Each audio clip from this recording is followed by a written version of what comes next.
దేవునికి స్తోత్రం కలుగునుగాక.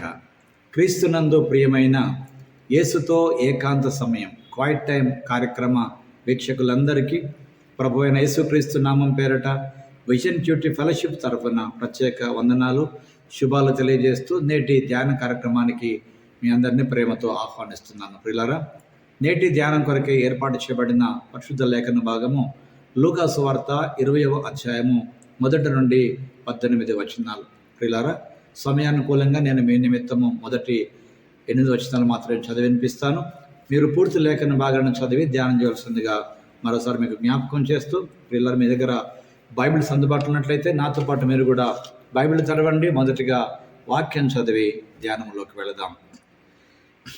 ఆ దినములలో ఒకనాడు ఆయన దేవాలయములో ప్రజలకు బోధించుచు సువార్తను ప్రకటించుచున్నప్పుడు ప్రధాన యాజకులను శాస్త్రులను పెద్దలతో కూడా ఆయన మీదికి వచ్చి, నీవు ఏ అధికారం వలన ఈ కార్యము చేయుచున్నావో, ఈ అధికారం నీకు ఎవడిచ్చెనో నాతో చెప్పమని ఆయనను అడిగిరి. అందుకు ఆయన, నేనును మిమ్మల్ని ఒక మాట అడుగుదును, అది నాతో చెప్పుడి. యోహాను ఇచ్చిన బాప్తిస్మము పరలోకము నుండి కలిగినదా, మనుషుల నుండి కలిగినదా అని వారిని అడగగా, వారు మనం పరలోకము నుండి కలిగినదని చెప్పిన ఎడల, అలాగైతే మీరెందుకు అతను నమ్మలేదని ఆయన మనలను అడుగును. మనుషుల వలన కలిగినదని చెప్పిన ఎడల ప్రజలందరూ మనలను రాళ్లతో కొట్టుదురు, ఎలయనగా యోహాను ప్రవక్త అని అందరూ రూఢిగా నమ్ముచున్నారని తమలో తాము ఆలోచించుకొని, అది ఎక్కడి నుండి కలిగినదో మాకు తెలియదని ఆయనకు ఉత్తరం ఇచ్చిరి.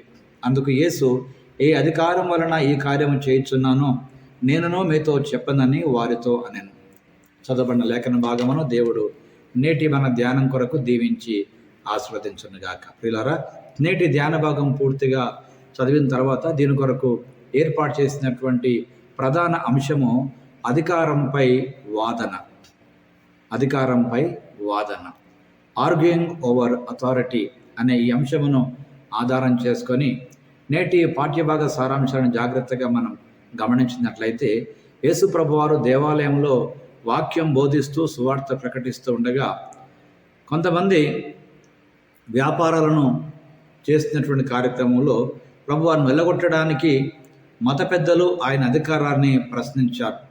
ఆ సందర్భంలో ఆయన వారికి జవాబిస్తూ, యోహాను ఇచ్చినటువంటి బాప్తిస్వం పరలోకం నుండి కలిగినదా లేక మనుషుల నుండి కలిగినదా అని యేసు వారిని అడిగాడు. ప్రజల స్పందనకు భయపడి తమకు తెలియదని వారు సమాధానం ఇచ్చారు. మత పెద్దల చర్యలను ఖండించడానికి యేసు ద్రాక్ష తోట పనివారిని గూర్చిన ఒక ఉపమానం వారికి వివరించాడు. వారు ప్రవక్తలను వేధించి వారి వారసుని అనగా యజమాని కుమారుని కూడా చంపితే రాబోయేటువంటి అధికారము లేక ఆస్తి మండవుతుందని ఆశించారు. ఉపమానములో పనివారిలో ఉన్నటువంటి వారిని వారు ఎత్తు చూపించారు. కనుక వారు ఎదుర్కొనేటువంటి తీర్పును గురించి యేసుప్రభువారు వారిని హెచ్చరిస్తూ ఈ మాటలు వారికి జ్ఞాపకం చేసిన సందర్భం. ఇందులో ప్రియులారా, దేవుడు ఎవరో మనం జాగ్రత్తగా గమనించినట్లయితే 17 నుండి 18 వచనాల ఆధారంగా యేసు ఆలయాన్ని అవమానించాడని తప్పుగా ఆరోపించబడినప్పటికీ, ప్రజల చేత తిరస్కరించబడినప్పటికీ ఆయన ఆలయానికి మూలరాయిగాను తీర్పు రాయిగా నిలబడినట్టుగా లేఖనాల్లో మనం గమనిస్తూ ఉన్నాం.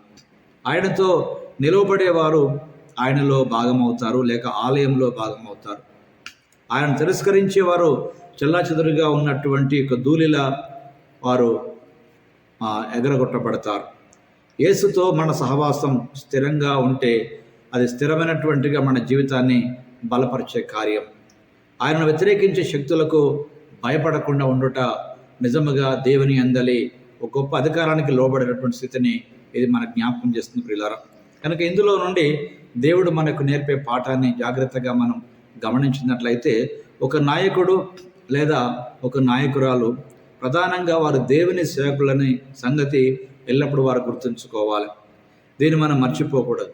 క్రీస్తులోని మన సహోదరి సహోదరులు మనకు సేవ చేయడానికి ఉన్నట్లుగా వ్యవహరించడం అనేటువంటిది కొన్ని సందర్భాలలో సులువుగా అనిపిస్తుంది.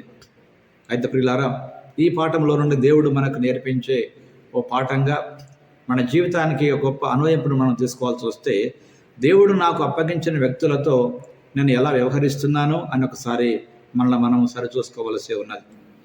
అలాగే నేను వారి శ్రేయస్సు కంటే నా అధికారాన్ని అధికారానికి ఎక్కువ ప్రాధాన్యతను ఇస్తున్నానా అనే విషయాన్ని గమనిస్తూ దేవుని ఇష్టం కన్నా నా ఇష్టం పైనే ఎక్కువగా ప్రజలకు నేను విధి విధానాలు నిర్వహిస్తున్నానన్నటువంటి మాటలు మనం గమనిస్తూ నేను ఆయన రాజ్యంలో దేనికైనా సరే ఒక స్థానం సంపాదించుకోవడానికి ఆయనతో ఉండే అధికారం, ఆయన వలన కలిగే అధికారమే తప్ప మనం సంపాదించుకున్న అధికారం వలన ఏది కాదన్న సంగతి నేటి పాఠ్యభాగం మనకు స్పష్టం చేస్తుంది ప్రియులారా. కనుక నేటి పాఠ్యభాగంలో నుండి ఉన్న అధికారాలన్నీ దేవుని వలన, దేవుని చేత, దేవుని కొరకు, అలాగే దేవుని ఉద్దేశం కొరకు ఏర్పాటు చేయబడ్డాయని జ్ఞాపకం చేసుకుంటూ రోమపత్రిక 13వ అధ్యాయంలో రాయబడిన మాటలను ఆధారం చేసుకుంటూ ప్రియులారా, అధికారంపై ఆనాటి ప్రజలు వాదించారు. అయితే ప్రభువు వారికి సరి అయినటువంటి జవాబునిస్తూ నిజముగా దైవ సంబంధమైనటువంటి రాజ్యం యొక్క అధికారం కలిగినటువంటి వ్యక్తిగా ఆయనటువంటి మాటలు ఎంత స్పష్టంగా ఉన్నాయో, ఆయన బోధ ఎంత స్పష్టంగా ఉందో ఈనాటి పాఠ్యభాగంలో నుండి మనము గమనిస్తున్నాం ప్రియులారా. కనుక ఆయన సన్నిధి మనతో ఉండినట్లుగా రండి ఓ ప్రార్థన సమయాన్ని మన సమయంలో కలిగి ఉందాం. ప్రార్థన. దేవా, నా ఇంటికి మరియు మీరు నాకు ఇచ్చినటువంటి మందిరమునకు లేక ఈ పరిచర్యకు మీరే ప్రభువు అని గుర్తుంచుకోవడానికి మరియు ప్రతిరోజు మీ ఇష్టానికి, మీ చిత్తానికి వినయంగా లోబడుతూ అనుసరించడానికి మాకు సహాయం చేయమని, నా చిత్తము నెరవేర్చుకున్నట కంటే మీ చిత్తము నెరవేర్చుట మీ యొక్క సేవకుడిగా నా జీవితంలో, మా జీవితంలో ప్రధానమైన పని అని గుర్తుంచుకోగలిగే కృప మాకు ప్రసాదింప చేయమని క్రీస్తు యేసు పేరిట ప్రార్థిస్తున్నాం పరమ తండ్రి. Amen, amen. ప్రియులారా, ప్రభువారు నిత్యము తన వాక్యం ద్వారా మనతో ప్రతిరోజు మాట్లాడుతుండగా అధికారం జరిగినటువంటి వాదన విషయంలో ప్రియులారా, నిజముగా అధికారాలన్నీ కూడా దేవుని వలన కలిగిన సంగతి లేఖనాలు మనకు స్పష్టం చేస్తున్నాయి ప్రియులారా. కనుక దేవుని వలన కలిగిన అధికారానికి మనం లోబడటం ద్వారా దేవుని నియమానికి మనం లోబడుతున్నామని జ్ఞాపకం చేసుకుంటూ, దేవుడు మనలను దేని కొరకైతే పిలిచి అధికారం ఇచ్చాడు ప్రియులారా, అధికారాన్ని మన స్వార్థపూరితమైన జీవితాల కొరకు ఉపయోగించకుండా దేవుని మహిమ కొరకు ఉపయోగించే కృప దేవుడు ఇవ్వాలని ఆశిస్తాం. అలాగే ప్రియులారా, అనుదిన వాక్యాల ద్వారా దేవుడు నిజంగా మీతో మాట్లాడినట్లయితే మీ అనుభవాలు, అనుభూతులు మాతో పంచుకోండి. మేము సంతోషిస్తాం, ప్రభువును స్తుతిస్తాం.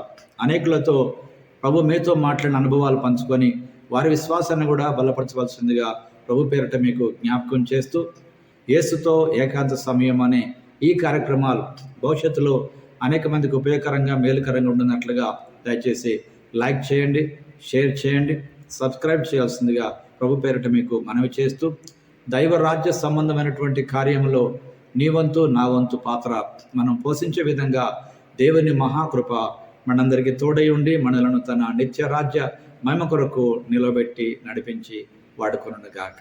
Thank you.